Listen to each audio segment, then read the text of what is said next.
Ya, Assalamualaikum warahmatullahi wabarakatuh. Salam olahraga. Sportif. Salam olahraga. Jaya. Dan pemirsa, apa kabar Anda di sore hari ini? Senang sekali kami hadir kembali menjumpai Anda dalam program Dialog Olahraga tentunya. Masih bersama saya Muhammad Azril Nasution. Ya pemirsa, gelaran Pekan Olahraga Nasional ke-21 atau PON ke-21 tahun 2024 akan digelar pada tanggal 8 hingga 20 September 2024 nantinya di dua provinsi berbeda yakni Aceh dan juga Sumatera Utara. Dalam pegelaran PON ke-21 ini tentu akan menampilkan ragam disiplin olahraga dan khusus di Sumatera Utara akan menampilkan 34 cabornya. Termasuklah di dalamnya yakni cabur tenis meja. Lantas bagaimana pulakah terkait kesiapan dan persiapan matang dari cabur tenis meja untuk dapat menghadirkan prestasi yang gemilang di PON ke-21? Untuk itu pada sore hari yang berbahagia ini kami mengangkat tema yang sangat menarik yakni persiapan dan target medali cabur tenis meja di PON ke-21 dan tentunya kami akan undang Anda di telepon interaktif kami di 0811 6100 386 sekali lagi di 0811 6100 386. Kami tunggu kehadiran Anda untuk berkontribusi berupa pertanyaan ataupun diskusi menarik kepada kedua narasumber kami terkait tentang cabur tenis meja. Dan pemirsa, untuk menyingkat waktu telah hadir bersama kami pula narasumber yang sangat kredibel dan kompeten akan hal ini. Yang pertama saya sapa terlebih dahulu kepada yang terhormat Sekretaris Umum PT MSI Sumatera Utara. Beliau adalah Abangda Ishak Juhar Saharahap SE MSI. Assalamualaikum, selamat sore Bang Juhar. Waalaikumsalam warahmatullahi. Selamat siang pemirsa di rumah. Kabar baik ya Bang Juhar? Insyaallah kabar baik. Alhamdulillah kabar baik. Dan pemirsa, untuk mempertajam informasi kita terkait cabur tenis meja telah hadir pula bersama kami yang terhormat Abangda Muhammad Andika selaku pelatih. Assalamualaikum, selamat sore Bang Andika. Assalamualaikum, waalaikumsalam. Kabar baik ya Bang? Kabar baik. Dan tentunya kami harapkan pemirsa Anda yang tengah menyaksikan tayangan ini dalam keadaan sehat walafiat juga. Dan pastikan Anda untuk menyaksikan kami dengan tema persiapan dan target medali cabur tenis meja di PON ke-21. Baik, saya akan mulai diskusi yang sangat menarik ini kepada Abangda Ishak Juhar Saharahap SMSI atau biasa yang dikenal dengan istilah Bang Juhar. Terkait hadirnya PON pada tanggal 8 hingga 20 September 2024, kita ingin mengetahui dan juga mewakili pemirsa di luar sana untuk cabur tenis meja ini seperti apa antusiasmenya menyambut hadirnya kembali PON dan bagaimana pula terkait kesiapan yang sudah diperlakukan, Pak? Antusiasnya pertama kita sangat berbangga ya. Kembali setelah yang kedua kali Sumut ini menjadi tuan rumah PON. Yang mana lebih kurang 70 tahun ya. Mungkin untuk diselenggarakan kembali tuan rumah di sini mungkin kita berlangsung untuk 70 tahun yang akan datang. Nah, kesempatan ini harus kita manfaatkan. Dan kita dari cabur tenis meja bersiap untuk mengusung itu, apalagi kita tuan rumah, yaitu minimal dari masyarakat Medan ataupun Sumatera Utara bisa mendukung atlet-atlet daerahnya berbondong-bondong datang. Itu yang kita harapkan. Baik, itu menjadi harapan kita juga. Kita ingin mengetahui Bang lebih mendalam terkait kesiapan dan juga persiapannya ini. Kalau untuk bentuk persentase, saat ini cabur tenis ini sudah berapa persentase kesiapannya? Kesiapannya itu 85 sampai ke 90% ya. Itu saat ini atlet kita magangkan dan titip latih di Platnas. Itu makanya kita bilang kesiapan itu antara 85 sampai 90%. Tujuan untuk titip latih ini apa ini Bang? Yang pertama tujuannya adalah kita supaya mereka itu lebih terfokus karena di sana pusat pelatihan sekaligus di era sana itu banyak sparring tanding ya, itu tujuannya. Baik, kita beralih ke Bang Muhammad Andika selaku pelatih ini mengingat bahwa banyaknya sekali nanti untuk pesaing dari provinsi-provinsi lain. Kita ingin secara mendalam mengetahui Bang, kalau secara pandangan Abang untuk hadirnya PON ke-21 tahun 2024 ini, cabur tenis ini sejauh mana nantinya akan berprestasi? Ya, kalau untuk prestasi kita bicara, ya Sumatera Utara untuk tenis mejanya saat ini untuk PON-PON sebelum-sebelumnya kita lihat untuk tenis meja kurang. Terakhir di PON 2004 di Palembang cuman meraih perak itu di nomor bergu. Di situ jadi gimana caranya kita supaya bisa memenuhi atau mencapai target seperti itu lagi, ya kita optimis lah untuk latihan dan menuju PON berikut ini. Ya, bentuk optimisme yang digaungkan dari Bang Muhammad Andika ini kalau kita kaji dalam persentase layaknya Bang Johar mengatakan di antara 85 hingga 90%. Kalau Anda melihat selaku pelatih, sudah berapa persen Bang persentasenya? Iya, kalau untuk presentasi kesiapan anak-anak kita itu di ya 85 sampai dengan 90%, sama dengan waktu yang 2 bulan lagi lah kita bilang untuk mencapai PON. Putri ya. Iya, karena kita memagangkan atlet putra kita latihan di Bekasi, dan atlet putri kita ada 2 yang di Pelatnas, dan kita titip 3 atlet putri kita latihannya di Pelatnas juga. Oke, artinya memang benar bahwa untuk mencapai suatu keberhasilan itu banyak hal yang perlu dilakukan, salah satunya penguatan kemampuan para atlet kita ya. Tapi ada hal yang menarik Bang, mengapa demikian untuk para atlet kita nantinya yang akan bertanding di Sumatera Utara ini harus dititip jauh ke Jawa sana? Bogor ya kalau nggak salah ya? Bogor sama Kenapa itu Bekasi. Bang, sebelum ke Bang Johar saya? Oh iya, nah gini juga, kalau untuk kenapa kita itu kirim atlet kita ke Pulau Jawa. Gini, di Pulau Jawa itu sering mengadakan event pertandingan. Jadi di samping atlet kita berlatih di sana, mereka juga dapat pelajaran, dapat juga mental tanding di sana. Ya. Jadi begitu mereka latihan, ya uji tanding, latihan uji tanding. Nah kalau kita latihannya di Sumut, latihan tandingnya kapan? Dan tanding mereka pun kelasnya ya Pak, otomatis mereka udah di atas. Oke. Lawannya kalau nggak setara ya di bawah. Oke, saya beralih langsung ke Bang Johar. Bang Johar, kalau istilahnya bagi saya ini menginterpretasikan secara mudah ini bahwa Sumatera Utara ini tidak memiliki sarana prasarana untuk para atlet cabur tenis ini, begitu. Maka para atletnya berada di Pulau Jawa untuk ditandingkan ataupun dititipkan, gitu Bang. Mengenai sarana dan prasarana kan itu bisa dari berbagai sumber. Iya. Kita bisa sumbernya dari pemerintah, bisa sumbernya dari swasta ataupun perorangan. Kebetulan tenis meja ini sarananya itu kebetulan dimiliki oleh ketua umum kita. Jadi sarana itu ya kita manfaatkan. Artinya tempat pusat pelatihan sama mes tuh atlet itu ada di situ. Jadi jauh-jauh hari kita sudah melakukan pelatdah penuh. Bukan untuk tahun ini, untuk tenis meja itu udah jauh-jauh hari melakukan pelatdah penuh. Itu kita, karena kita punya fasilitas itu.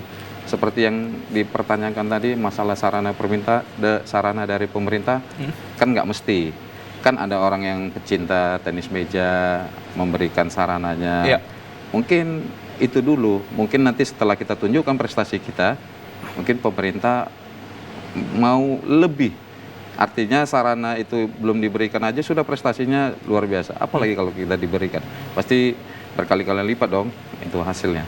Seperti itu. Ya, lantas mereka yang berada di Pulau Jawa ini banyak hal yang mereka lakukan. Kalau kita ingin mengetahui secara mendalam Bang, mereka dari atlet Sumatera Utara ini ada berapa orang nanti yang akan bertanding untuk di PON kita Bang Johar? Atlet Sumatera Utara berapa orang tentu?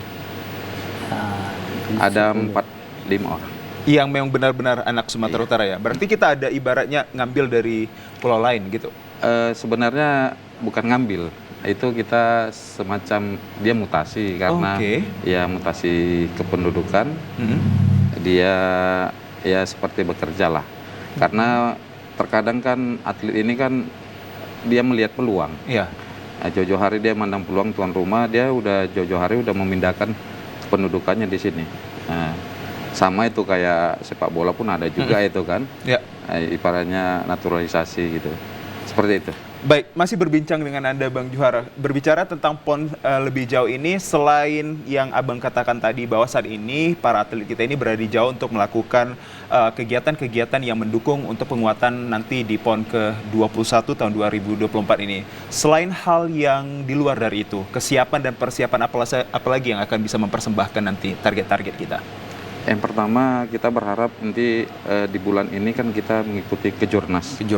Kejurnas di tanggal 20 ke atas ya, tanggal 23. kita melihat itu potensi kita itu mungkin tujuannya untuk mengambil siapa itu sidit terkuat ya kan.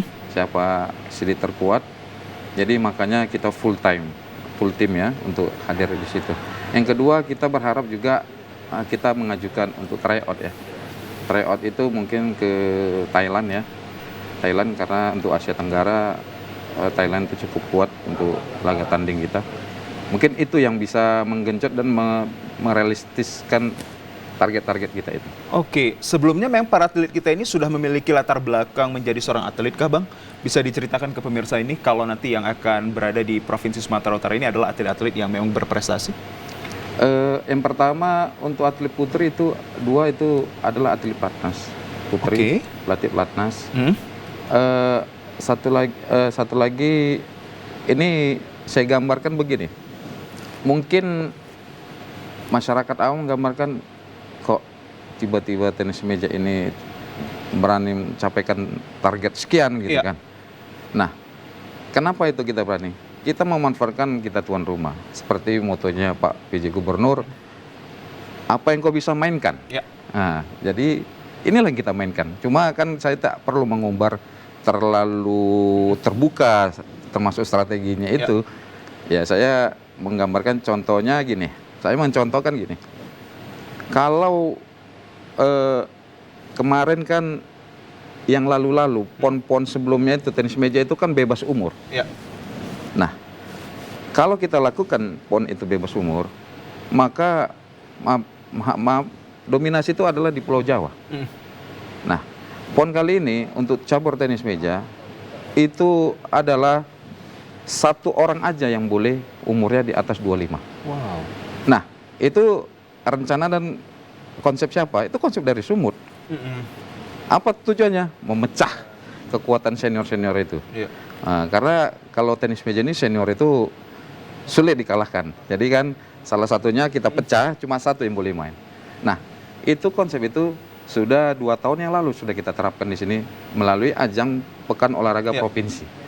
Nah, di provinsi-provinsi lain pada saat itu belum tahu itu bahwa saya konsep itu. Nah, kita legalkan lah itu pada saat musyawarah nasional ataupun rakernas kita PTMSI supaya daerah-daerah yang mendukung kita lobby supaya menguatkan siasat dan strategi ini. Artinya kalau dia masih umur 25 ke bawah, artinya pengalamannya pun tak seperti senior. Iya pasti. Jadi dominasi kita di Pulau Jawa itu ya mungkin strateginya seperti itu yang kita pecah. Itu salah satu strategi. Nah, strategi lain kan nggak mungkin saya bocorkan sini. Dikit-dikit aja juga boleh, Bang. Apa yang kau bisa mainkan? Apa yang kau bisa mainkan? Lantas, Bang, saya berbagai media juga saya lakukan research. Ada yang dikenal dengan nama Rafael Nicola, bukan begitu? Iya. Itu juga akan menjadi pertama kali atlet di PON 2024 untuk cabur tenis? Iya, itu untuk cabur tenis baru tahun ini karena umurnya sekitar masih 19 tahun. Namun sebelum menjadi atlet PON 2024 nantinya, beliau sudah memiliki latar belakang untuk cabur tenis ini, Bang Johar? Maaf, kalau Nicola itu sudah kita tidak lagi jadi atlet kita. Oh, I see. Iya, itu sudah dia saat itu waktu penentuan final itu dia sudah masuk ke Lampung. Oke, berada di Lampung nanti iya. dia ya. Baik, saya kembali ke Bang Muhammad Andika. Bang, selaku pelatih kalau berbagai ragam untuk kegiatan menyongsong hadirnya PON 2024 ini sudah dilakukan, presentasinya adalah 85 hingga 90%. Anda sendiri selaku pelatih melihat kemampuan para atlet kita ini, optimiskah bisa bertanding dengan pulau-pulau lain, Bang? Ya, kalau optimisnya harus dong kita optimis, karena kan kita udah jauh-jauh hari udah kita persiapkan dengan platda jangka panjang. Nah, dari 2021 kita udah mulai berlatih dan untuk mempersiapkan itu, dan sampai dengan waktu ini kita udah sampai dengan 85 ataupun 90%. Kita harus siap. Optimisnya ya lebih optimis dari daerah-daerah lain itu. Nah, kalau untuk bersaingnya memang harus bersaing karena ini ajang kita. Untuk depannya kita kan belum tentu bisa dapat lagi tuan rumah. Nah, jadi apa ceritanya, kata Pak PJ, apa yang kau bisa Mainkan. mainkan. Itu aja. Lantas abang sendirikah yang akan menjadi pelatih nanti ya? Atau ada lagi? Kalau tidak salah ada satu lagi ya? Iya. Ada satu lagi. Siapakah beliau bang? Um, Orang dari luar negeri atau masih orang Indonesia? Orang Indonesia. Orang Indonesia Iya, pastinya. Memantau ya, dia sekarang Mantap. di Jakarta untuk memantau atlet kita yang magang di sana. Oke, artinya memang benar-benar sekali cabur tenis ini sudah memiliki kesiapan yang matang pemirsa untuk menyongsong PON 2024. Lantas target berapa yang harus dicapai cabur tenis untuk di PON ke-21 pada tahun 2024? Nanti kita akan tanyakan kepada Bang Johar langsung sesaat lagi.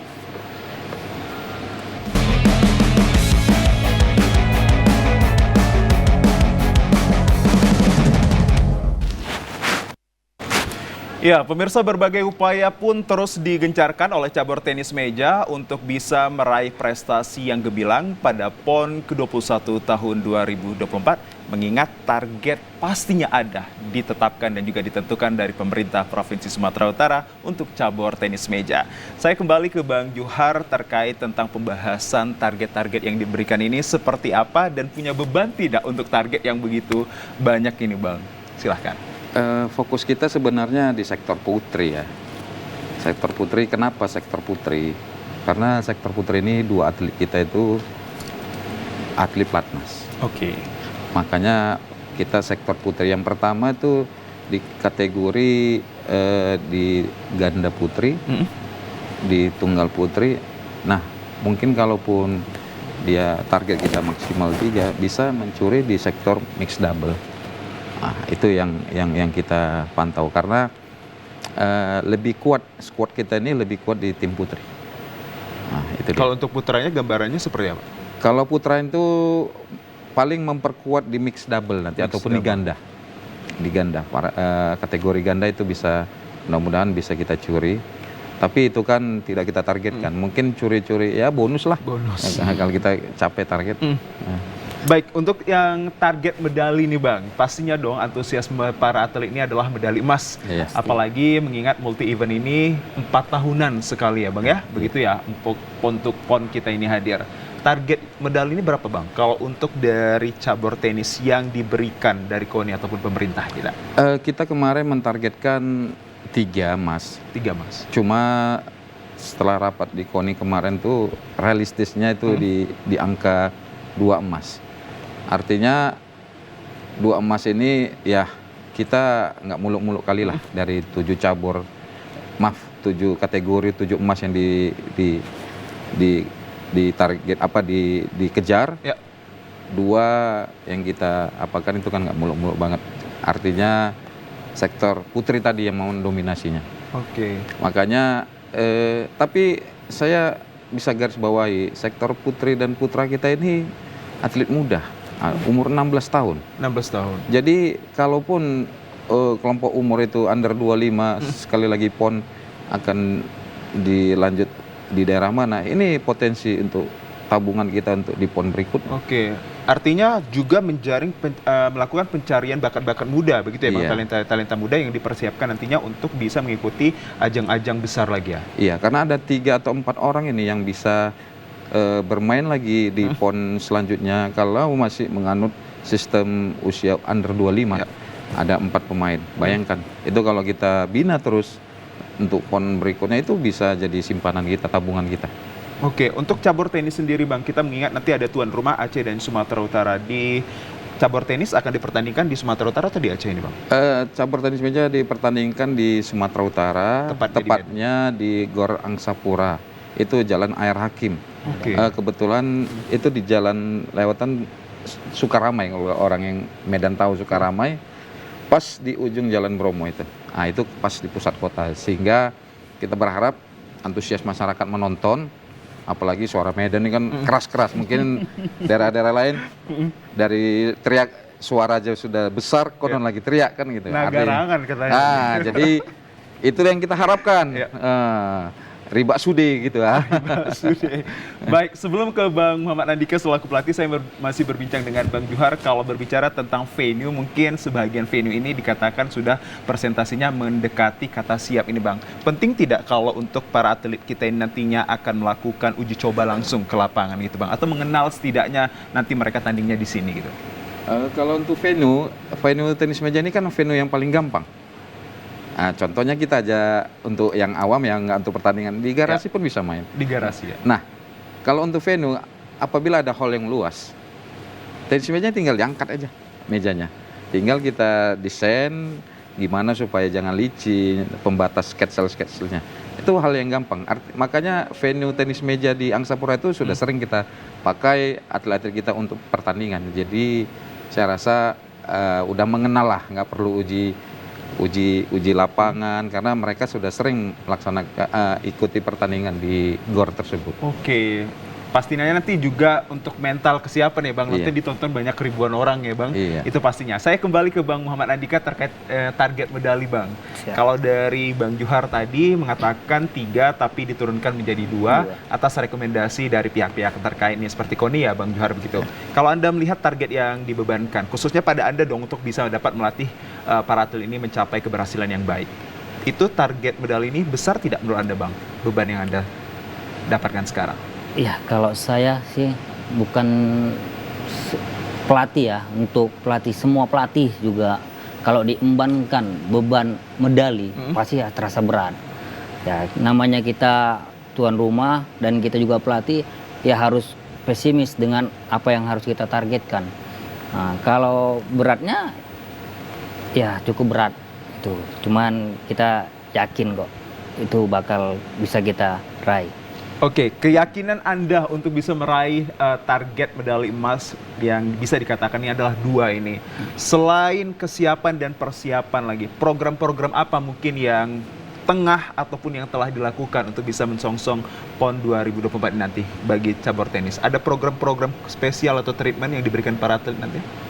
Kalau untuk program saat ini ya kalau untuk saya ya pasti ada, dan kita juga nanti akan melakukan tryout itu di Thailand, di luar negeri Thailand.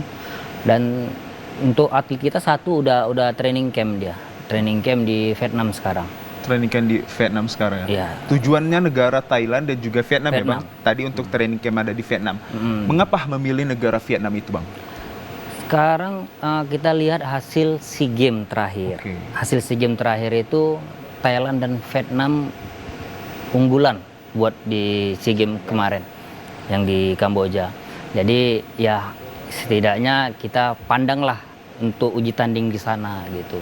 Jadi biar kata orang Medan berkecipratan jagonya gitu. Ya, berkecepatan jagonya. Iya. Sebenarnya kita udah jago nih atlet kita ini Bang. Iya. Terlebih nanti untuk dihadirkan lagi ada Bang pelatihnya dan juga rekan pelatih lainnya ini. Iya. Kalau dari kasat mata kita Bang, menjadi seorang atlet di cabur tenis meja ini sepertinya gampang. Kalau bagi saya tinggal main pukul udah jadi gini. Kalau Anda selaku pelatih apa yang bisa diinformasikan kepada masyarakat luas ini Bang? Bahwa di cabur tenis ini tidak gampang, banyak hal yang harus diperhatikan seperti teknik kecepatan dan lain-lainnya. Nah, itu dia. Ini bukan abang aja gitu ya. Semua orang awam Ya. kalau menilai tenis meja itu itu gampang, Benar. tinggal pegang bat, pukul. Nah, kalau dulu macam saya, yang penting ada triplek sama meja belajar. Iya. Udah tinggal ketok aja. Iya, Oh gitu benar. juga pingpong gitu. Dan saya dulu awalnya melihat gampang main pingpong, gampang main tenis meja. Begitu saya lihat datang atlet, tuh, loh, ini bolanya kok nggak kelihatan dipukul. Bingung ya. Nah, di situ saya tertarik. Saya tertarik untuk memulai tenis meja. Mencoba untuk latihan tenis meja. Nah, jadi kalau untuk teknik, fisik itu harus. Jadi selama ini orang melihat, tenis meja berdiri, pukul, sana, pukul sini. Itu bagi awam. Ya kalau bagi profesional udah, kalau teknik itu udah wajib. Yang paling wajib itu ya fisik.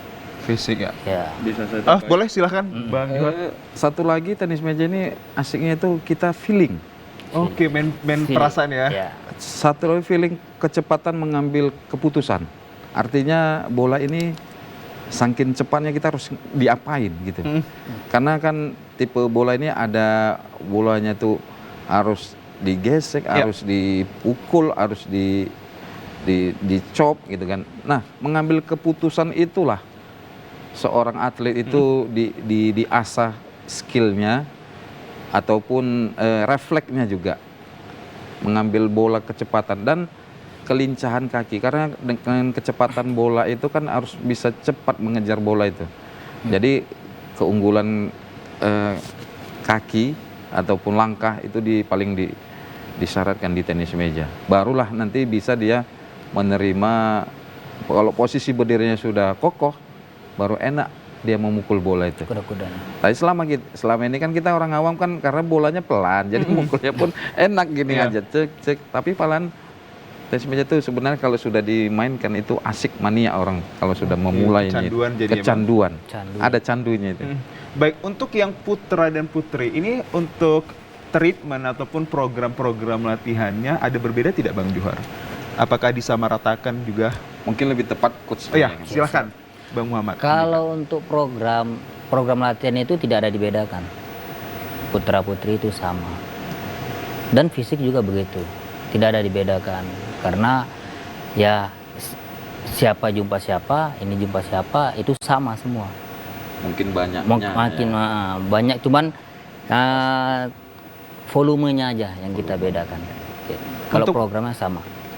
Sesi latihannya Bang, kita dalam 1 minggu berapa latihan untuk putra dan putrinya? 10 sesi. 10 sesi. Di hari apa saja? Mungkinkah dalam 1 minggu kan ada 7 hari nih, 3 hari mereka latihan, 4 hari off gitu? Dia 6 hari. 6 hari ya? Iya. Itu terus gencar dilakukan? Iya, off-nya cuma hari Minggu doang. Oke. Nah ini dia Bang pertanyaan. Ini banyak nih untuk para atlet kita ini kan masih bisa dibilang generasi milenial dan juga Gen Z. Pengawasan apa yang dilakukan dari para pelatih ini untuk bisa memberikan konsentrasi penuh agar latihan mereka ini benar-benar bermakna gitu Bang? Nah, kalau untuk latihannya supaya menghindarin hal-hal ya sebetulnya GZ ini kan sekarang udah merajalela lah kita bilang. Jadi sesi latihannya kita tambah. Sesi latihannya ditambah? Sesi latihannya di pagi dia bangun dia jam 6, itu dia ada jam 6, sebenarnya sih nggak jam 6 sih, setelah sholat subuh itu dia udah lari minimal 5K. Udah mereka istirahat, sarapan jam 9 mereka udah mulai lagi latihan teknik sampai dengan jam 12. Oke. Jam 12 berhenti istirahat sampai dengan jam 3. Jam 3 sampai dengan jam 18.30 mereka istirahat. Latihan 18.30 istirahat, maghrib. Jam 8 kita mulai lagi sampai dengan jam 21.30. Oke, artinya benar-benar diawasi ya Bang untuk mereka terus berkembang, fokus pada latihannya. Baik, saya ke Bang Johar, mengingat kurang lebih 2,5 bulan ya Bang kita menjelang PON ini. Penguatan apa lagi yang sebenarnya harus dilakukan dari atlet-atlet kita ini Bang untuk benar-benar ready to go di PON 21? Yang paling kita utamakan kalau udah menjelang 1 bulan menjelang hari H itu harus diseringkan jam terbang tanding lah, atau sparring ya, karena itu yang paling utama sebenarnya. Nah, satu lagi mungkin seminggu sebelum hari H sudah kita panggil mereka yang dari daerah-daerah itu ataupun dari luar negeri itu supaya menyesuaikan tempat, dan ya minimal kita karena tuan rumah ya mungkin kita mejanya bisa dirasakan duluan, ritme gornya pun sudah dia lihat rasakan duluan. Iya, itulah keuntungan dari tuan rumah kita sebagai tuan rumah ya. Makanya saya bilang itu salah satu menguntungkan kita. Baik, saya masih berbicara kepada Bang Johar. Peranan dari pemerintah untuk mensukseskan PON ini kepada para atlet cabur tenis ini sejauh ini udah seperti apa ini Bang? Kalau Anda lihat peranan pemerintah kita. Kalau terutama pemerintah daerah ya kalau saya lihat ini sudah cukup bagi cabur tenis meja. Cabur tenis meja merasa dari pemerintah daerah ataupun pemerintah provinsi sudah cukup diperhatikan. Apalagi apa yang kita ajukan sudah direalisasikan ya, walaupun belum 100%, tapi kan itu nanti mudah-mudahan di hari hanya sudah 100%. Makanya kami optimis untuk cabur tenis meja sesuai dengan target yang ditetapkan. Bisa mempersembahkan ya Bang prestasi yang gemilang. Salah satu mungkin tambahannya nanti terkait bonus ya Bang kalau pasti seluruh cabur pasti menginginkan bonusnya itu sebagai apresiasi tertinggi, bukan begitu ya Bang? Benar. Juhar? Kemarin semalam kita di KONI disebutkan bahwasanya bonus emas itu ataupun medali yang lain itu lebih banyak dari bonus waktu PON di Papua. Waduh. Itu yang disampaikan sama kita. Jadi itu salah satu spirit ya bagi pemicu bagi atlet-atlet kita untuk makin giat lah dia latihan. Bayangkan mungkin yang sudah pernah merasakan emas Papua tambah dapat ini kan dia bisa hitung-hitungan. Waduh, lumayan. Apalagi mungkin dari caburnya juga ada menambahkan bonus dari khusus cabur ya. Mungkin itu jadi pemicu lah saya rasa. Kita ke Bang Muhammad Andika. Kalau semalam hasil rapat mengatakan bonus ini akan jauh dari yang sudah-sudah, Anda sendiri itu menjadi pemicu semangatkah yang akan Anda telurkan kepada rekan-rekan atlet kita, Bang? Ya, pastilah. Itu pasti kita sampaikan kepada atlet-atlet kita nantinya supaya itu jadi daya pacu mereka untuk betul-betul latihan, betul-betul semangat, dan nanti pada saat PON bertanding mereka pun jadi giat mereka. Wah, aku harus lebih semangat lagi nih. Aku ada yang kugapai, harus dapat. Biar nantinya bonusnya itu bisa kurai gitu. Jadi nanti akan saya sampaikan ke atlet-atlet. Ini kan atlet kan belum tahu nih. Karena semalam baru kita dapat infonya. Kalaulah kemarin itu sekian, ini dapat kabar dari Pak PJ lebih dari yang kemarin katanya, yang di Papua. Waduh ini. Dan apresiasi lagi kita dapat lagi pemicu lagi dari Pengprov.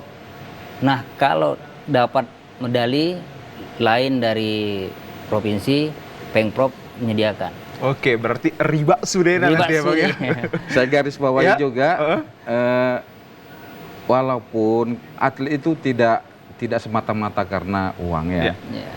Dia cuma pengen menunjukkan jati dirinya, bahwasannya yang dia selama ini latihan, dialah juaranya. Amin. Jadi kalaupun ada perhatian dari pemerintah semacam bonus, ya itu memang benar-benar bonus. Artinya yang pertama dia mau menunjukkan jati dirinya, dialah yang terbaik, dia yang terkuat di PON ini. Nah, saya rasa itu juga bukan semata-mata karena nilai uang ya. Bukan semata-mata orientasi mereka terhadap uang, tapi juga untuk mengharumkan nama Provinsi Sumatera Utara, khususnya nama pribadi dan nama keluarga mereka ya Bang. Benar, begitu. Lantas pemirsa, berbicara tentang PON ini, kita mengetahui tentang hadirnya 4 provinsi baru di Indonesia yang siogianya ini akan diikut sertakan menjadi 38 provinsi yang akan mewakilinya nanti di PON 2024. Lantas dari daerah manakah atau provinsi manakah kita untuk ketahui terkait tentang rival paling kuat kita? Sesaat lagi kami akan hantarkan ke hadapan Anda.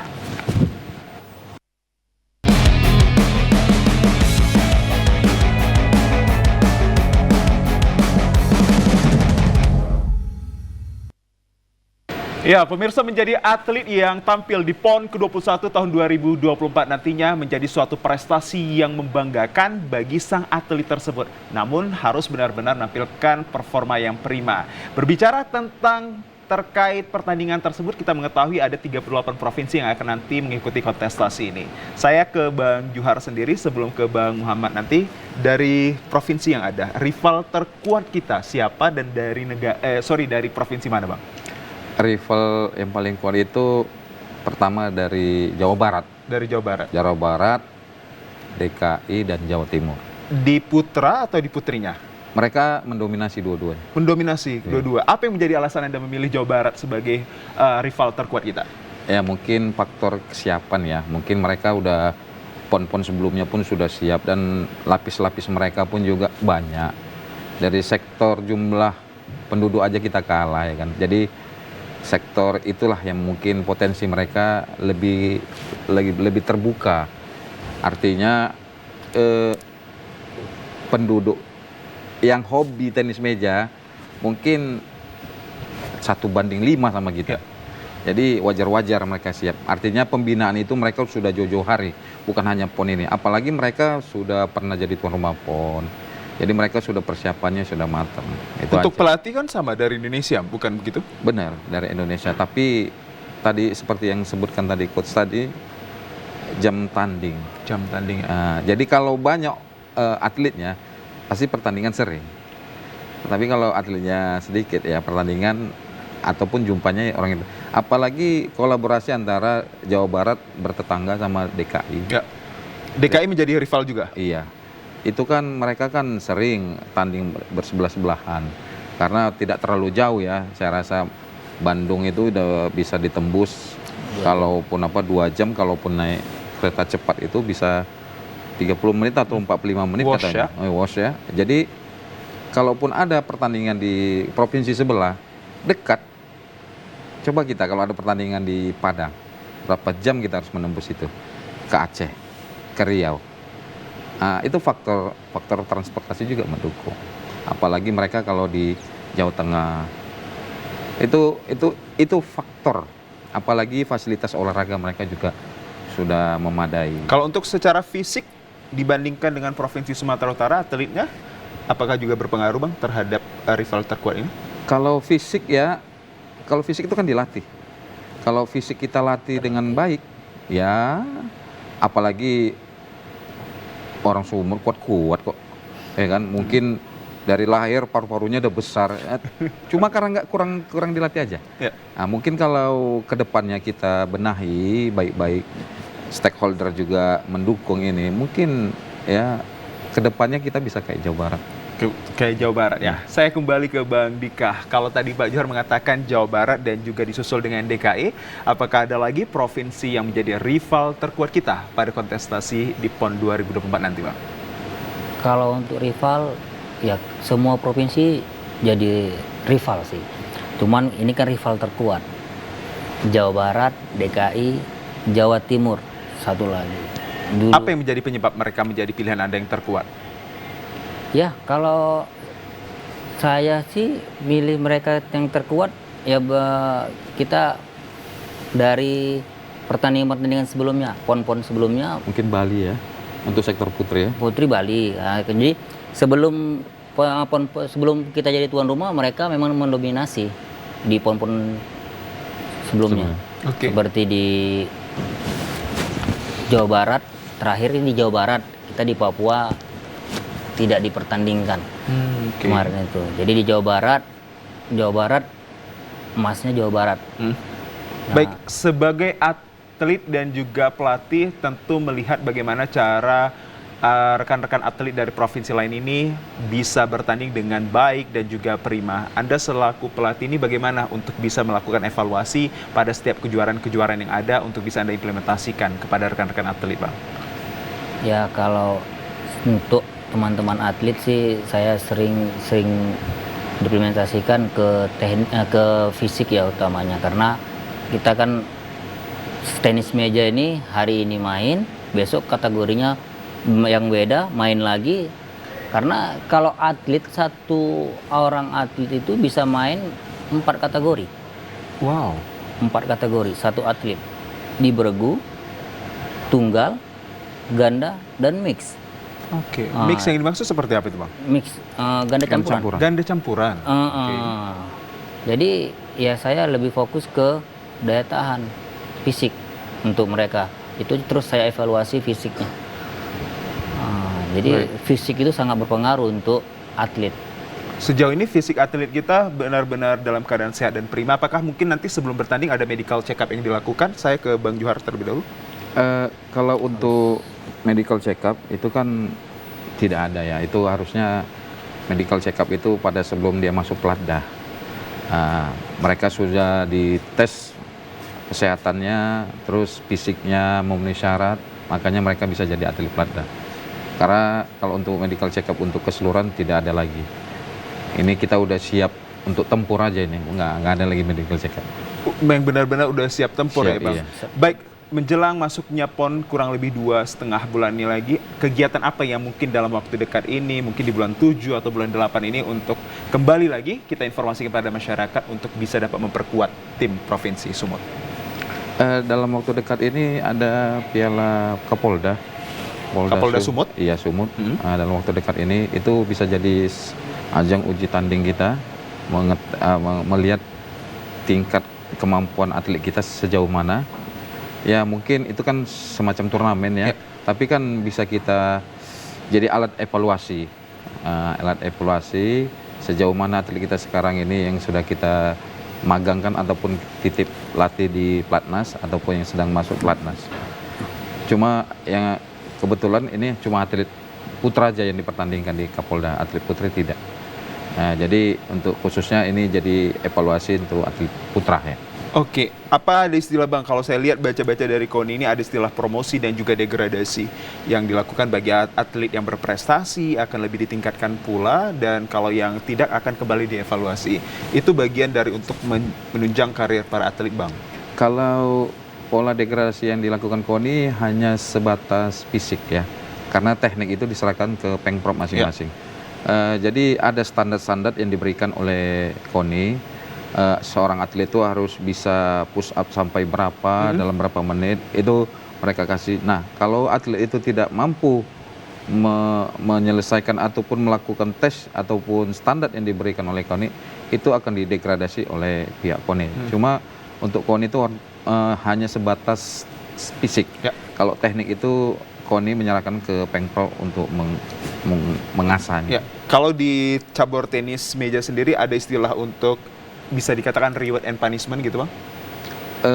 Reward itu kan kita berikan, ya itu tadi kalau sudah berprestasi dia dapat bonus, bonus dari pemerintah provinsi, ya dari Pengprov juga.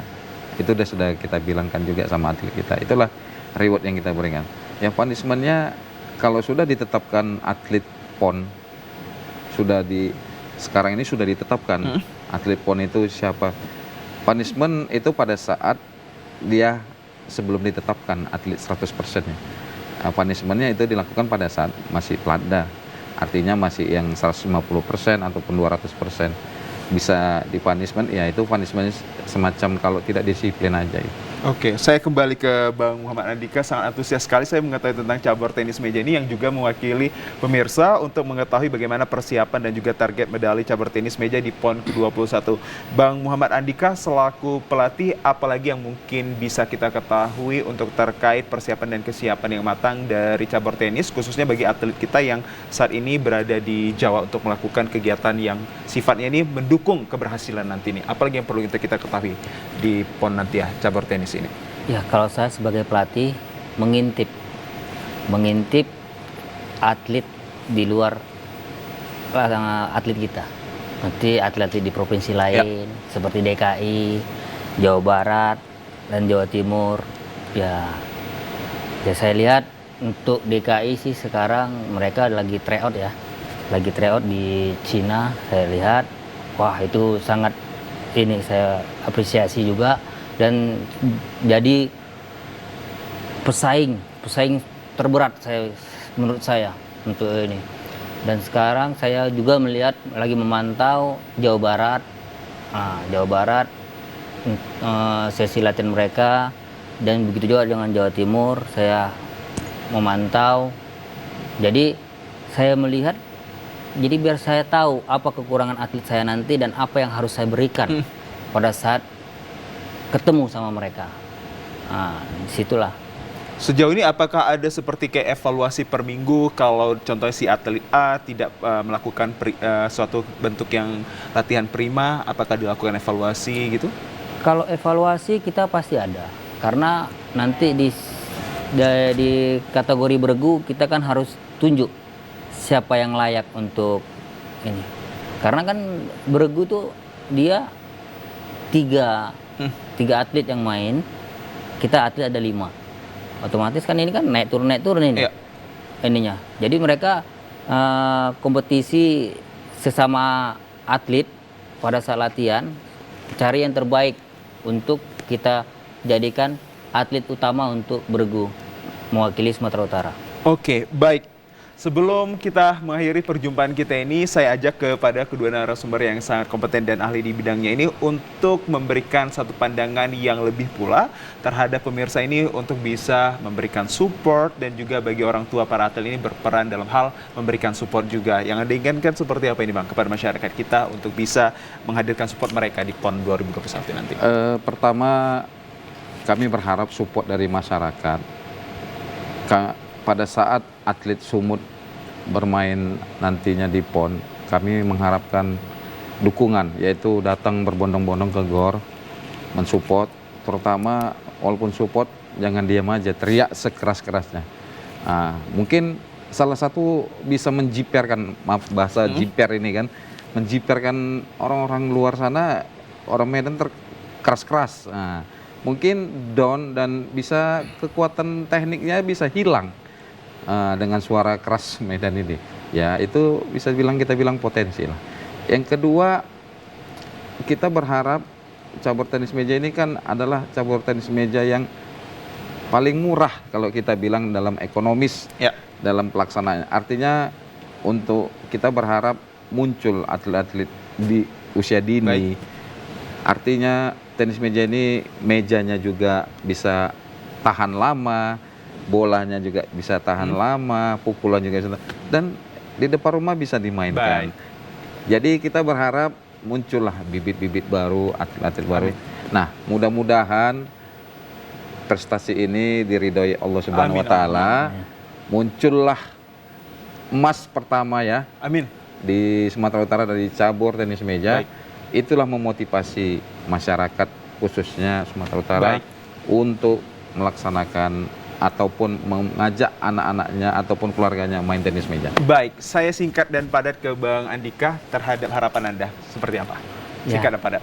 Kalau harapan saya sih sama seperti pengurus juga, ya kalau bisa masyarakat nantinya pada saat PON 2024 yang akan berlangsung 2 bulan lagi ya pastinya, ya datang berbondong-bondong ke GOR Angsapura. Memberi semangat dan dukungan kepada atlet kita yang sedang berlaga di sana nantinya, supaya atlet dari luar itu down dengan teriak-teriakan kita. Ayo dukung adik, abang ataupun kerabat kita yang sedang berlaga di PON nantinya. Iya, Ribak Sudir.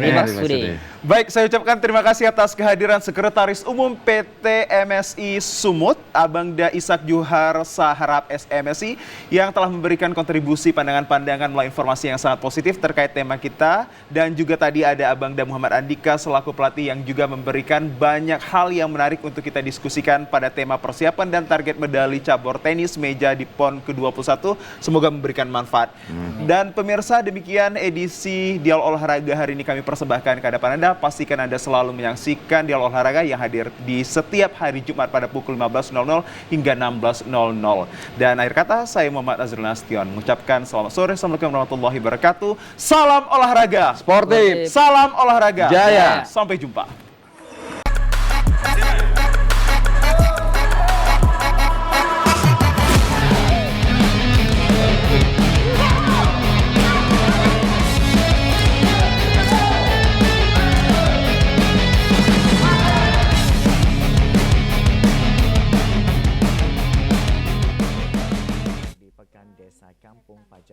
Metamfetamin. Saat ini petugas masih memburu 2 tersangka lainnya, yakni R dan B.